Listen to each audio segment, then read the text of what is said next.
Professor तो साहब अब ये फरमाइएगा कि जो सीज़ फायर है वो 3 दिन इस वक्त मज़ीद रह गए, क्या आप देख रहे हैं कि ये एक्सटेंड हो जाएगा, उससे पहले कोई एग्रीमेंट हो जाएगा? नहीं हुआ तो डेफिनेटली एक बहुत बड़ा डिज़ास्टर ये होगा, लेकिन क्या फोर्सी कर रहे हैं सर आप?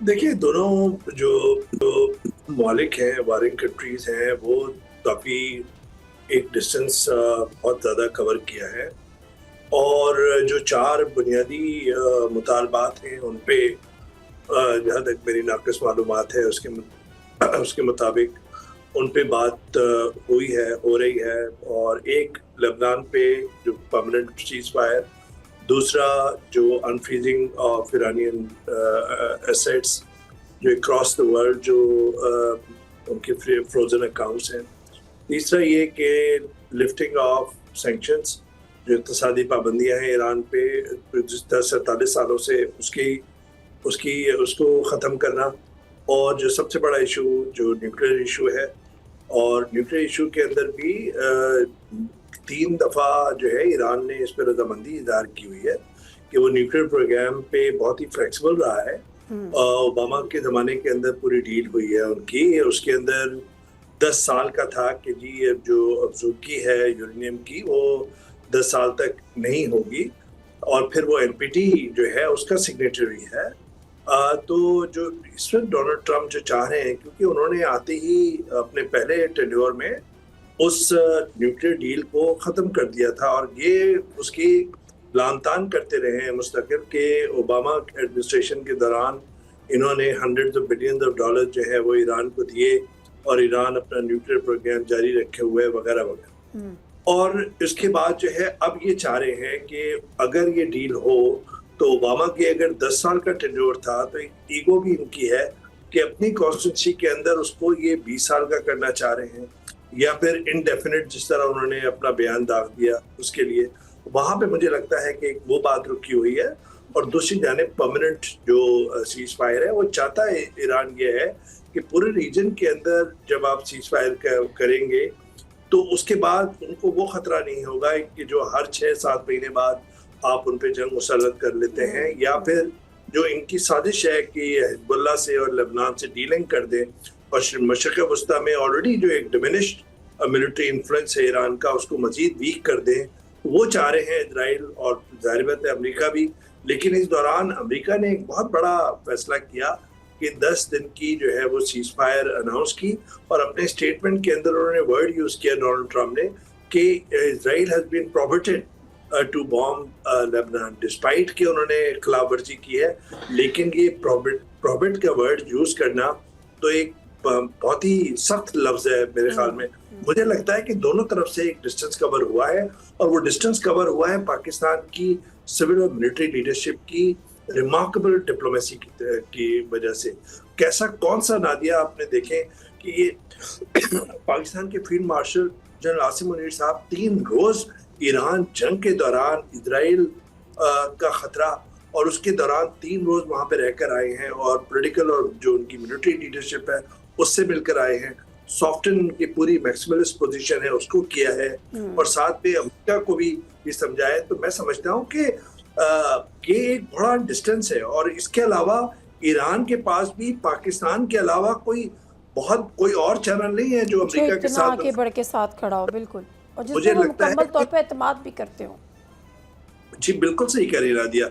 और दूसरी बात ये कि अमेरिका भी एक ऑफ रैम्प चाहता है, अमेरिका भी चाहता है कि इस जंग से निकल जाए। जो चिश्ती साहब फरमा रहे थे बिल्कुल सही कह रहे थे कि मिड टर्म पोल्स उनके साथ है। पियो रिसर्च सेंटर का जो रिसेंट एक सर्वे है उसके अंदर हर 10 अमरीकियों में से 6 अमरीकी इस जंग के खिलाफ हैं और इस इजराइल की पार्टनरशिप के खिलाफ हैं। उससे पहले फरवरी के आखिरी हफ्ते के अंदर जो सर्वे था CNN का, उसके अंदर भी लगभग यही अंदाजे थे कि 61% जो है वो अमरीकी जो है जंग के खिलाफ हैं।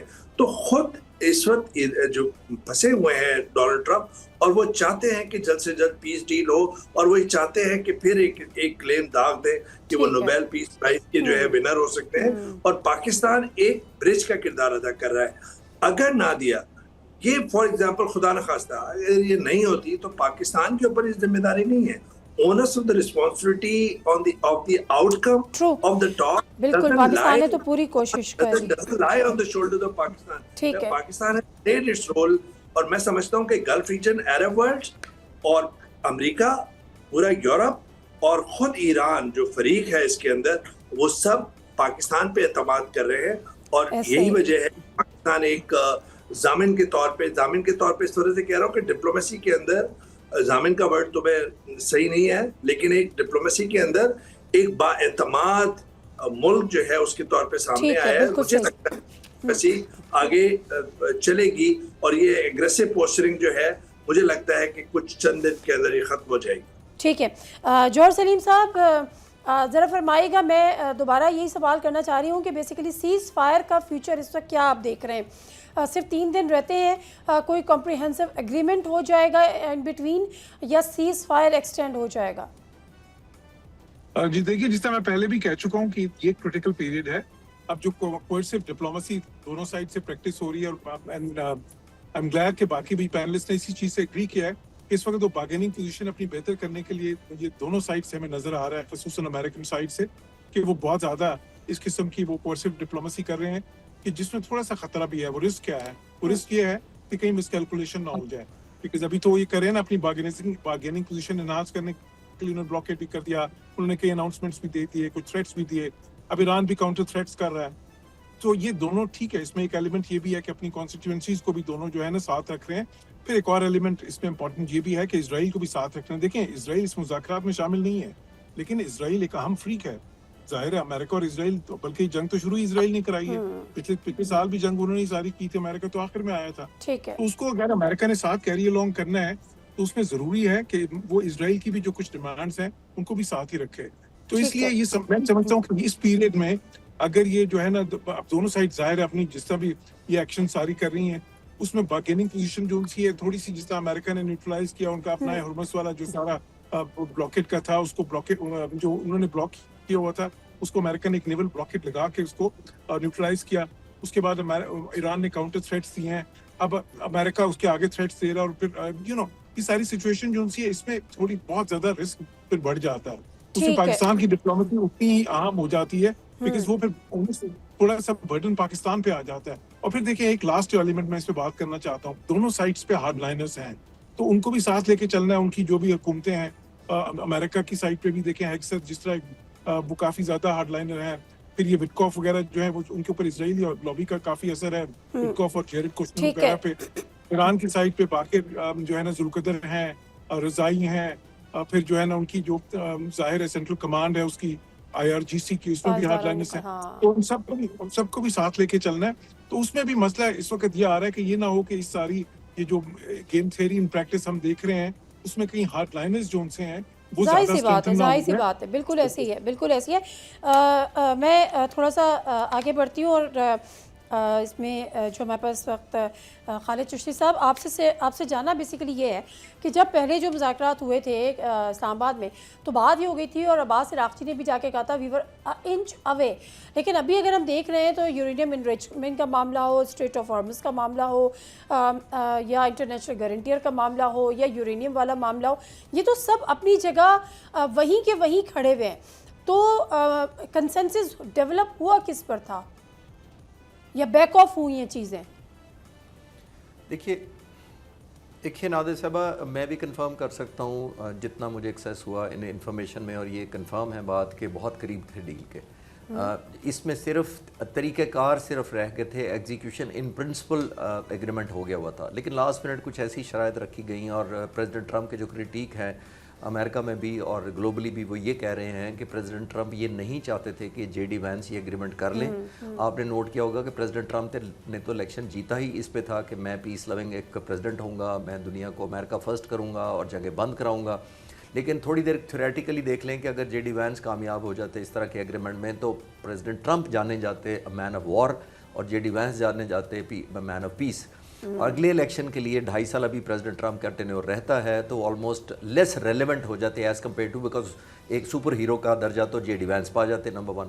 तो ये मैं सिर्फ ऑप्टिकली कह रहा हूँ, और वो चाहते थे कि क्रेडिट मैं लूँ और ये मैं कह सकूँ, जो कि पॉसिबली वही कहेंगे जो मेरा मानना है, वो कहेंगे कि साल का डिस्प्यूट था और ख़ास तौर पर 47 सालों से तो मैंने इस मसले का हल नहीं किसी को मिला था, स्पेशली जब से IRGC की हुकूमत आई है, तो वो ये क्रेडिट लेना चाहते हैं कि किसी सदर से नहीं हल हुआ तो मैंने ये मसला हल कर दिया। नंबर 1, जो तरीक़ाकार तय होने थे उसको स्मूदन आउट करना था। उसमें आपने देखा CDF ईरान में मौजूद थे, 3 दिन तक प्राइम मिनिस्टर मौजूद थे, मुख्तलिफ मुल्कों में उन्होंने नेगोशिएशन की। आई थिंक वो जिसको कहते हैं ना स्मूदन आउट कर रहे थे। देखिए अब अमेरिकन प्रेसिडेंट पर बहुत बड़ा एक प्रेशर, जो अभी ब्रेक से पहले मैं कह रहा था कि उन्होंने जॉर्ज W बुश जो एयरक्राफ्ट कैरियर लाए ऑल द वे अफ्रीका से लाए हैं, उसमें एक जहानत भी मुझे नज़र आती है, एक काउंटर आर्गूमेंट भी नज़र आता है। मैं आप खुद ही पेश करता हूँ। एक तो ये है कि ज़ाहिर है ट्रस्ट इतना डेफिसिट इतना था कि वो चाहते नहीं थे कि ह्यूतीज़ अटैक कर दें, बाबुल मंदब से अटैक कर दें।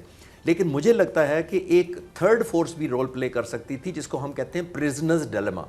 जब एक जुर्म के अंदर 2 लोग इकट्ठे पकड़े जाएं एक ही जुर्म में, तो वो अलग-अलग उनको बंद करके पुलिस नेगोशिएट करती है और दोनों को थ्रेट करती है कि तुम असल बात बता दो वरना तुम फंस जाओगे, अगर तुम सही बता दोगे तो तुम्हारी जान बख्शी हो जाएगी।